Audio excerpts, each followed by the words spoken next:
All right, all right. Hello, welcome everyone. Happy Monday. I hope you had a good weekend. Welcome to Sabs podcast. I'm your host, Sabrina Salvati.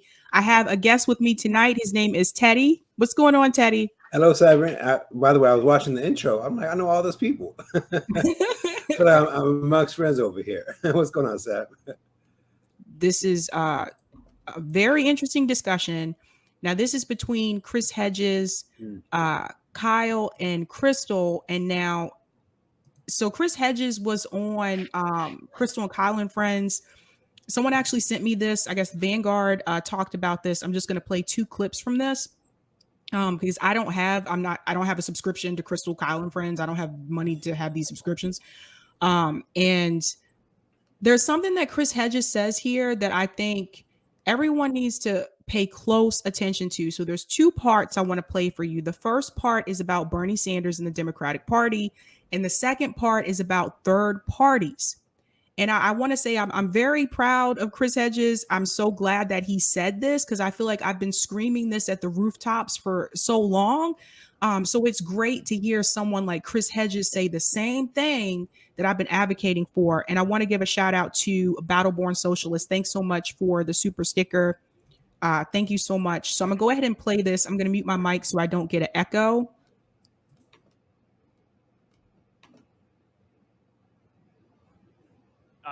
The Nixon thing was to set up this question, which has been bothering me. Whether it's the Nixon story, which really shows the power of bottom-up pressure, or the union stuff that we were just talking about, which again is bottom-up, or the civil rights movement more bottom-up. But you could also think of examples of the opposite in a sense, where you have these figureheads, you have these leaders who can sort of mobilize and channel the energy in very specific ways, whether it's Martin Luther King, Malcolm X, Cesar Chavez. In 2016, Bernie Sanders sparked something and took that energy and was able to channel it and direct it and lead it in the proper direction. So do you think left-wing movements necessarily have to be bottom up, or is some semblance of a figurehead and leadership needed? And, I'm of the belief you actually need both of those things. I'm curious where you are on that. No, it always has to be bottom up. I mean, history has shown that is the only way to affect change. Now, remember, the people who are in power write history, and they write a very distorted view of history to justify their own place in power. Antonio Gramsci, of course, is the best theorist on this. I would say that Bernie Sanders betrayed us. He led us down a cul-de-sac. He talked about a political revolution that ended as soon as Hillary Clinton or Joe Biden got the nomination. And we're not going to build, number one, a real political revolution during an election cycle. And we're certainly not going to build a political revolution by getting people to go out and vote for the Democratic Party leaders that are responsible for the deep betrayal and the rise of the corporate state. So personally, I think Bernie is honest and decent, and I think his commitment to working men and women is real and has been true throughout his life, whether he's just naive or politically astute, because of course they destroy him. If he took on the Democratic Party establishment, he'd end up like George McGovern when he took on the animal ag industry, and they essentially drove him out of the Senate, and he was never elected to office again. Bernie knows that, and I think that's the kind of price he's willing to pay. He's not stupid, but he failed us. I mean, I was with Cornel West and I, the Democratic convention, when Clinton became the nominee. Were with a group, several thousand homeless, unhoused people in Philadelphia. We marched on the Wells Fargo Center. So we were actually outside the appropriately named Wells Fargo Center when a lot of Bernie delegates, I mean, a large number came out chanting, "This is what democracy looks like," and walked out while Bernie was giving his endorsement speech for Clinton. And Cornell, who's astute about everything, turned to me and said, "Bernie just missed his historical moment. He should have walked out with him." So I'm gonna pop out here for just a second, and I'll come back to the second part that I want to show you. But Teddy, I want to get your opinion about that, because this is something I've been saying for a long time. Like, it's not a good idea to idolize a politician. I know that a lot of us were, really strong Bernie supporters. I was a Bernie supporter, loved Bernie Sanders. But I think that if you had like this Bernie could do no wrong like attitude, if you thought that he was going to be the savior that was going to save us, I think it's really difficult for people like that to understand why so many of us are upset now, because you can't put all of your faith in a politician. And the fact that he was trying to create a movement through an election, well, that sounds great if the election works out and he wins. But nobody asked the question at the time, well, what happens to the movement if he loses? Right. And then he lost. And now we have nobody leading this. The left is clearly divided, like, hello, amongst like other things. But there's nobody leading this movement. And it's like we don't really know where to turn. But I think it was foolish of us to put all of our faith in one person thinking that he was just going to make this great change. And I'm guilty of that too. Like I thought Bernie was going to come, create change.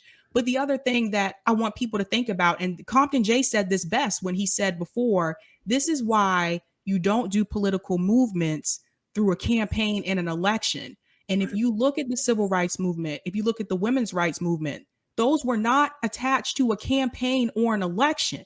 Right, and they were built with the people. It wasn't just Martin Luther King who did the civil rights movement. People mentioned MLK a lot. Right. It wasn't just him. You know how many people were involved that made that happen? Right. Now, let me tell you, Bernie Sanders was, so my first bite of the apple was Obama. Actually, I say that Clinton was the original snake that sold me the apple, right? Obama was a charmer that made me bite again, right? And I said, never again. Bernie made me nibble, right? Until I realized, wait a minute. Wait, I'm doing it again. I'm about to fall for it again. And by the way, Abiy Ahmed almost of Ethiopia almost got me to nibble again as well. He actually did, right? This is how the intoxicating aspect of cults, right? Change will never come from the top, which is what Chris Hedges just said, right? And pumping new blood in a cadaver will not revive a body. The cadaver is the Democrat and Republican parties. You can put as much blood in them as you want. We are wasting your blood because the institution is owned, or the institutions are owned by they're corporations. Did y'all know that? Did you know that Democrats and Republicans are corporations? All right, they're literally the extension of Wall Street, right? So these corporations, how can you be anti-corporation when you're working for a corporation that is the Democratic Republican Party? So when you're a corporation, it's not the people that matter. It's the institution, right? And the institution will always co-opt and destroy. Either they will co-opt and commandeer the new blood, or they will destroy and kick out those who refuse to comply, aka Cynthia McKinney, right?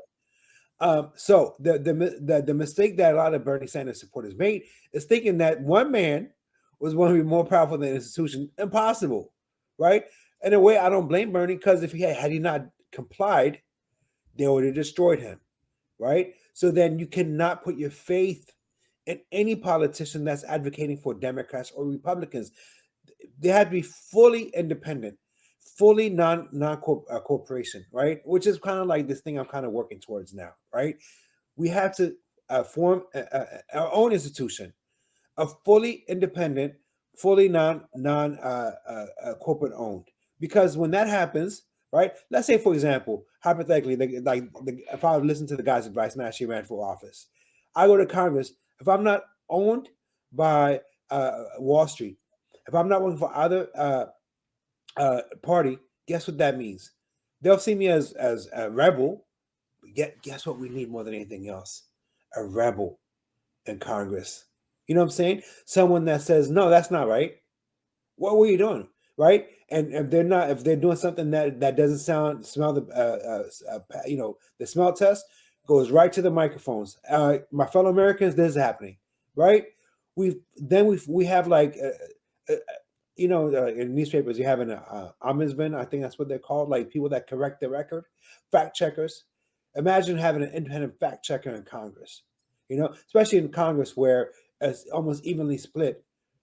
Imagine if Joe Manchin was independent as opposed to a Democrat, and how much power that independent would have.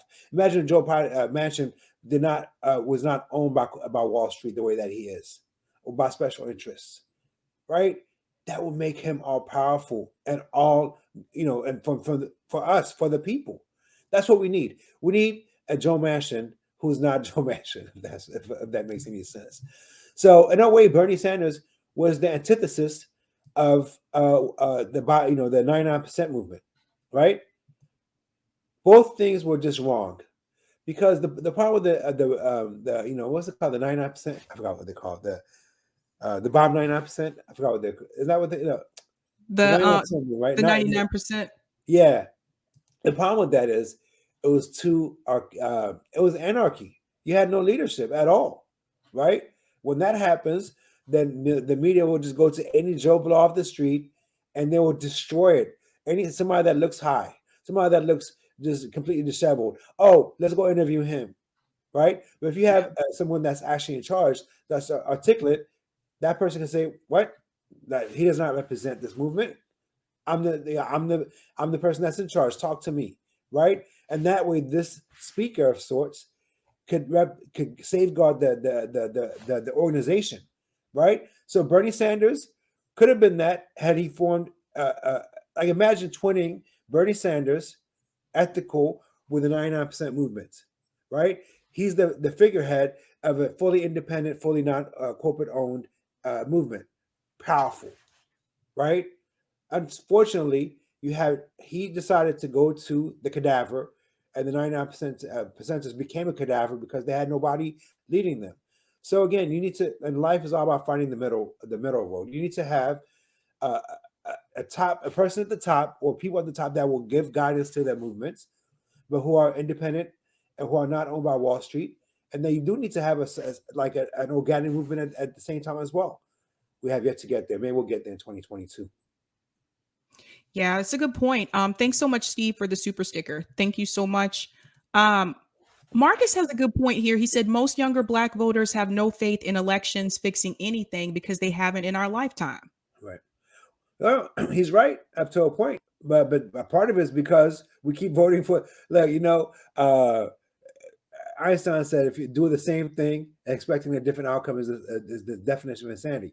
If you keep voting for Democrats or Republicans, they ain't going to fix something, right? So if you think that there might be a way through politics, it's by actually turning politics upside down, right? And that's by somehow getting people in Congress that are completely against the establishment, contrary to the status quo, right?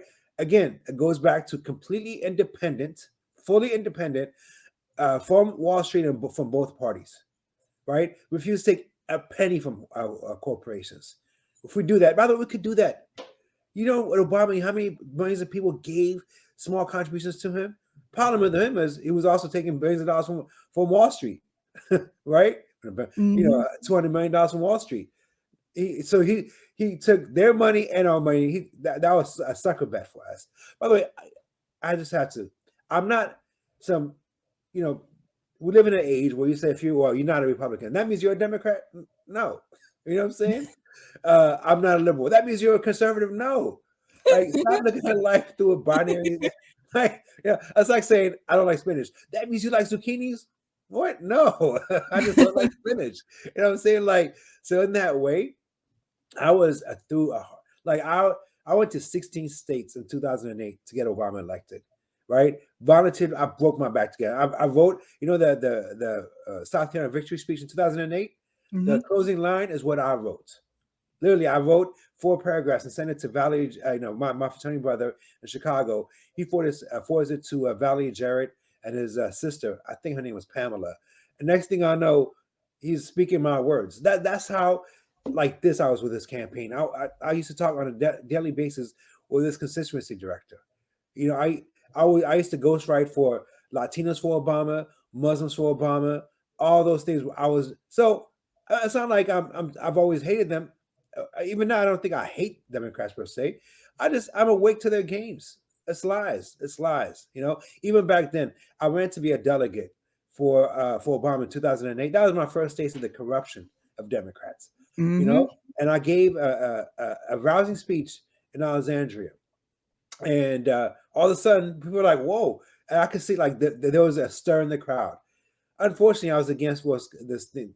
There was 8 people called the Kane slate, Tim Kaine. So these were the preferred candidates.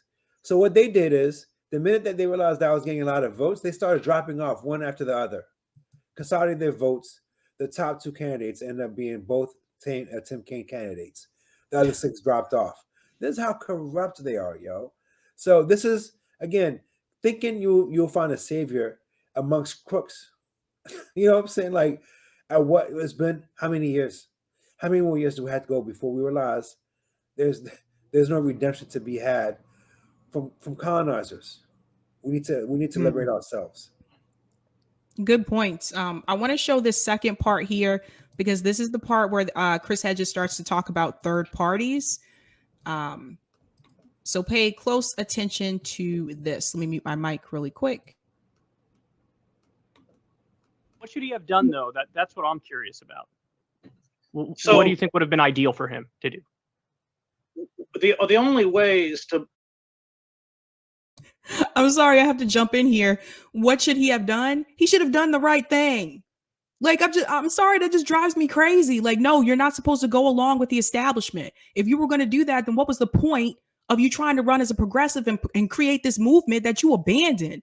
Like, I'm sorry, but this bothers me so much just to say that. Like, what should he have done? He should have done the right thing. Sorry, I'll go back into the video. Is to build a political third party. Now, I say that I was Ralph Nader's speechwriter. I am fully aware of all of the obstacles thrown in front of third party candidates because I watched the Democratic Party do it to Ralph. And a lot of those tactics, of course, they used against Bernie. Without corporate money, neither Biden or Clinton would have gotten the nomination. Without the DNC working on behalf of first the Clinton and the Biden campaign, they wouldn't have. Neither of them would have gotten the nomination.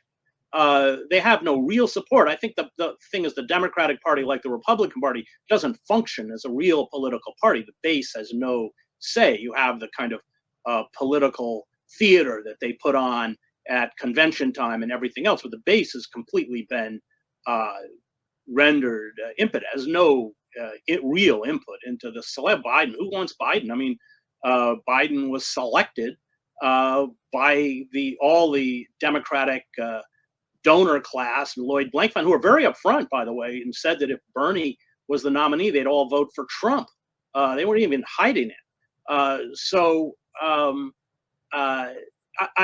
think it's. I think we have to be very wary of investing all of our hopes in a particular political figure. There's a great story about the Wobblies, the old radical union organizers, anarchists. I kind of am partial to anarchists, and they carried out all these dock strikes on the West Coast, quite successful, shutting down ports until they got union contracts. And the San Francisco, I think it was San Francisco, called out their cops were beating all the dock workers, and so a bunch of Wobblies got on a boat from Portland or somewhere, LA or somewhere, and showed up at the docks, and they're coming off the gangway, and the cops are beating them, and goes, "Where's your leader? Where's your leader?" And one of the Wobblies said, "We're all leaders."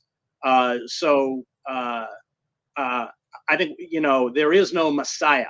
And investing hopes in a Messiah, whoever that Messiah is, throughout history, I think, has shown that it's that Messiah can often become as egregious a figure in terms of suppression or control as the one that was overthrown or replaced. We have to build powerful popular movements that are always antagonistic to power, no matter who has power, to hold them in check. And there you go. There's a reason why I like Chris Hedges, and again, it goes back to what happens to people when they start speaking the truth. Chris Hedges is a prime example. A Pulitzer Prize winning, astounding writer who came out ahead of his time and said there's something wrong with the Iraq War. They drummed him, like it goes back to the New York Times, and them writing what's wrong with Ethiopia, whatever. when they're the main ones that's doing this. Like at the end of the day, if you really want to look, I'm not trying to be antagonistic, or maybe I am. If you want to look at enemy, might be a little too harsh of a word, but what the problem in America is, even above and beyond politicians, it's the media. This corporate media, where 6 companies own upwards of 95% of the information that we consume. If you add Google and YouTube on that and social media, 8 companies that pretty much own 100% of everything that we consume. We've become a slave to this. Google, there's been shown, can swing an election by upwards of 10 to 15 points. They're the kingmakers. Based on whether or not they elevate or suppress, it's too much power, yo. And if you really want to understand, like, if you really want to know how we can get America, don't want to sound like Trump.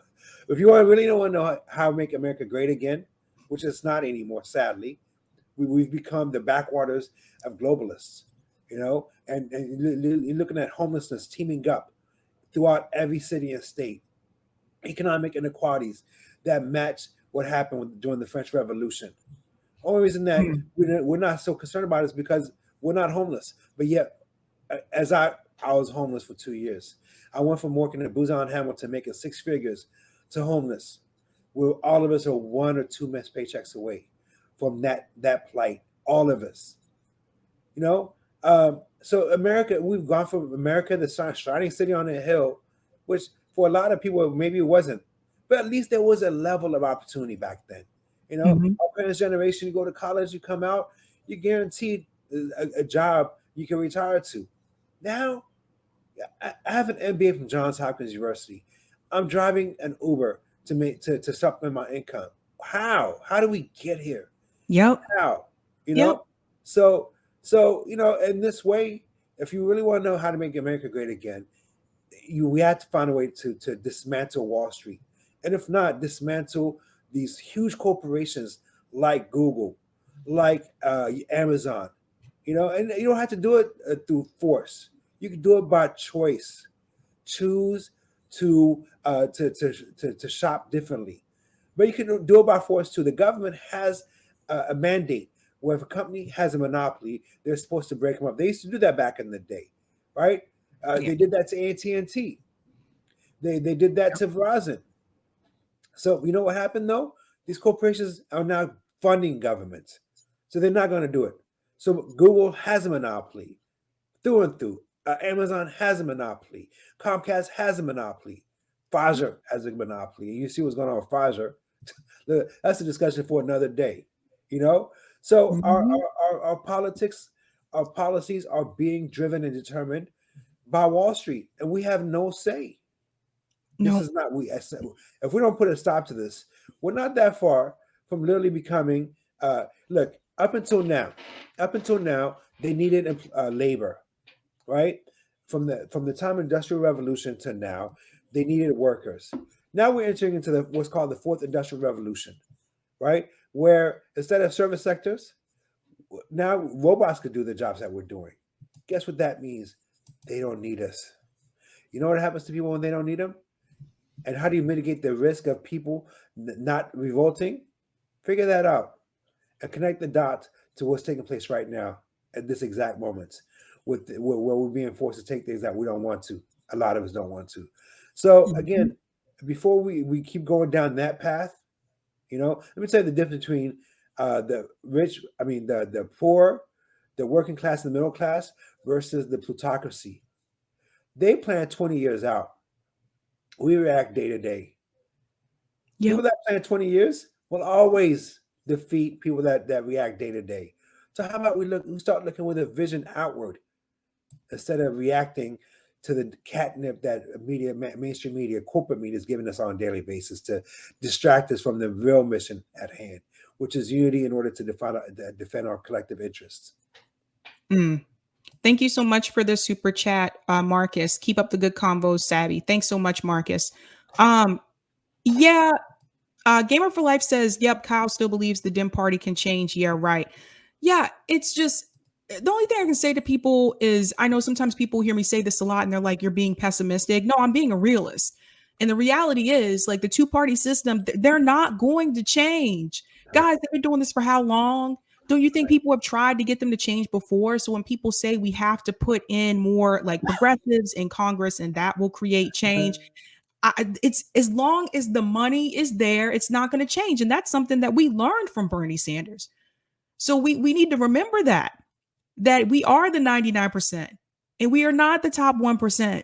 And as long as we are not the top 1%, we really don't have a say unless we go out and we fight for it. But if we keep voting Democrat, keep voting Republican, nothing is ever going to change. Now they'll do just a little bit, enough. They'll give us crumbs.